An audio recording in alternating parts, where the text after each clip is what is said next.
ఇవ్వాలనే ఉద్దేశంతో అనుకుంటున్న సందర్భంలో మా ఇంటి పక్కన ఉన్నటువంటి మేడం స్రవంతి గారు మాకు సలహా ఇచ్చారు.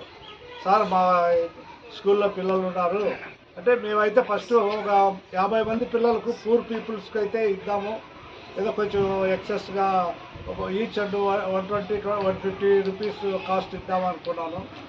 అని మేడం గారు ఏమన్నారంటే అప్పుడు ఈ విధంగా ఇస్తే ఒకరు తీసుకున్నవాడు ఇస్తే సాటిస్ఫై అవుతాడు, తీసుకున్నవాడు అయితే గిల్టీ ఫీల్ అవుతాడు కదా అనే మేడం గారు మాకు సలహా ఇవ్వడం జరిగింది. అందుకొరకై మేము అందరికీ ఉపయోగపడే వస్తువులు ఏవైనా ఇద్దామనే ఆలోచనతో ఒక వాటర్ బాటిల్, పిల్లలకు ఒక బిస్కెట్ ప్యాకెట్లు ఇవి ఈదలుచుకొని ఇక్కడికి వచ్చినాము. మీరందరూ సహకరించి ఈ పిల్లలకి ఈ మెటీరియల్ డిస్ట్రిబ్యూట్ చేస్తారని ఆశిస్తూ నమస్కారం.